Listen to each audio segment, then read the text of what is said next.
اور آپ کو بتائیں کہ اسلام آباد پولیس کی جانب سے آئینی اداروں کے خلاف شر انگیزی پیدا کرنے اور لوگوں کے جذبات مشتعل کرنے کی کوشش کرنے پر رہنما P T I Fawad Chaudhry کو حراست میں لیا گیا۔ فواد چودھری کی گرفتاری پر مزید روشنی ڈالیں گے chief editor Voice News Ahmed Shaheen. جی احمد صاحب، آپ اس معاملے کو کیسے دیکھتے ہیں؟ جی، فواد چودھری جو فارمر انفارمیشن منسٹر تھے پاکستان کے، پاکستان تحریک انصاف کی گورنمنٹ میں، عمران خان کی گورنمنٹ میں، آج صبح ان کو گرفتار کر لیا گیا۔ تقریباً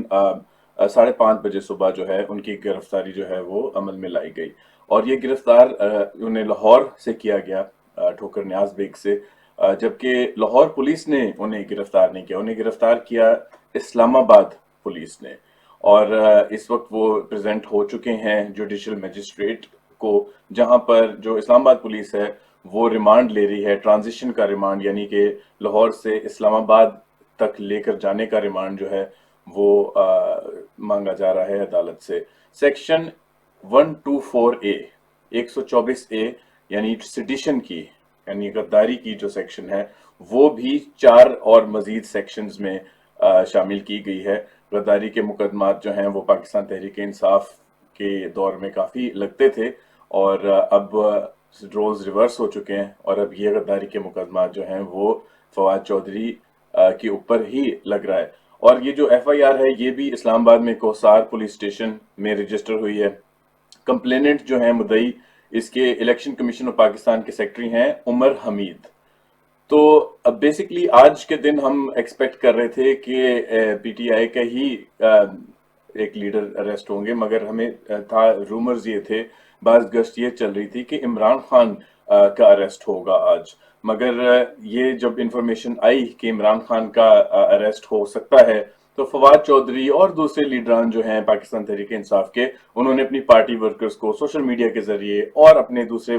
پولیٹیکل افیلیٹس کے ذریعے پارٹی ورکرز کو زمان پارک آ کر اکٹھا ہونے کی جو ہے نا وہ تاکید کی، تاکہ عمران خان کو کسی بھی گرفتاری سے بچایا جا سکے۔ اور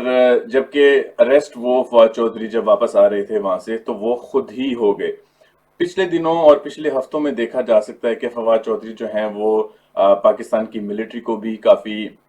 کرٹیسائز کر رہے تھے، ایون ان کو اکیوز کر رہے تھے، خاص طور پہ farmer chief of army staff جو جنرل باجوہ صاحب ہیں، ان کو وہ کافی جو ہے تنقید کا نشانہ بنا رہے تھے، اور الزام لگا رہے تھے کہ جو عمران خان کی جو گورنمنٹ ہے، اور خاص طور پہ جو نو ٹرسٹ ووٹ ہے، اس میں جو ہے پاکستان تحریک انصاف اور ملٹری آمنے سامنے تھے۔ تو اس طرح کے ان کے بیانات آ رہے تھے۔ اس طرح کے بھی ریسنٹلی، جس طرح کل ان کا بیان آیا تھا جس میں جو current chief of army staff ہیں ان کو انہوں نے اچھے الفاظ سے نوازا تھا، مگر یہ ہے کہ کافی کھل کے جو ہے وہ اسٹیٹ کے ادارے اور ریاستی اداروں کو اور اپنے اپوننٹس کو، جو پولیٹیکل اپوننٹس ہیں ان کو کافی کرٹیسائز کر رہے تھے، اور اپنے جو ان کا طریقہ ہے، جو انہوں نے پولیٹیکل کلچر بنایا ہے کہ جب بھی وہ میڈیا کو یا اپنے پولیٹیکل اپوننٹس کو جب وہ کرٹیسائز کرتے ہیں یا دھمکاتے ہیں تو انہیں کہتے ہیں کہ بھئی ہم تمہارے گھر تک پہنچ جائیں گے، یا میڈیا کو کہتے ہیں تمہارے دفتروں تک پہنچ جائیں گے۔ ہم نے دیکھا ہے پچھلے ان کی گورنمنٹ میں آنے سے پہلے، ان کی گورنمنٹ کے دوران بھی انہوں نے میڈیا کے اوپر کافی اٹیک کیے ہیں، اینکر پرسنز کو۔ فواد چودھری کی چپیڑیں بڑی مشہور ہیں کہ جی فواد چودھری تو تھپڑ مار دیتے ہیں۔ اور اس کے علاوہ جیو نیوز جہاں میں بھی کام کرتا تھا وہاں پر بھی پاکستان تحریک انصاف کے کارکنان کو انسٹیگیٹ کیا گیا، وہاں پر بھی اٹیک کرایا گیا۔ پاکستان ٹیلی ویژن جو ہمارا اسٹیٹ ٹیلی ویژن ہے، وہاں پر بھی ان کے جو کارکنان ہیں ان کو جو ہے وہ وہاں پہ ہلا انہوں نے بولا، اور پورا جو ہے وہ اٹیک ہوا، ہم ساروں نے ٹی وی کی اسکرینوں پہ دیکھا۔ اور اس کے علاوہ جو ان کے پولیٹیکل جو اوپوننٹس تھے ان کے خلاف انہوں نے بہت زیادہ اس طرح کے کیسز بنائے، اور جس طرح کہتے ہیں نا کہ جو دوسروں کے لیے کھڈا کھودے گا وہ کبھی نہ کبھی اس میں گرے گا۔ تو یہ جو ڈریکونین قسم کے جو ایکشن تھے، جو ظلم اور بربریت جن سے بظاہر نظر آتی تھی کہ اپنے دشمنوں کو وہ اندر کر رہے ہیں، کبھی کسی کے اوپر ہیروئن مل رہی ہے، جس طرح رانا ثناء اللہ صاحب کے پاس سے انہوں نے ہیروئن برآمد کی تھی اور کہا تھا ثبوت بھی دیں گے، جس کے اوپر یہ بعد میں بیکنگ ڈاؤن بھی انہوں نے کافی کی تھی۔ تو اس قسم کی سٹیٹمنٹس، اس قسم کے تھریٹس یہ دیتے رہتے تھے، خاص طور پہ جب گورنمنٹ میں تھے، پھر تو بہت ہی زیادہ تھریٹس دیتے تھے کہ کل اس کو اٹھا لیں گے، پرسوں اس کو اٹھا لیں گے۔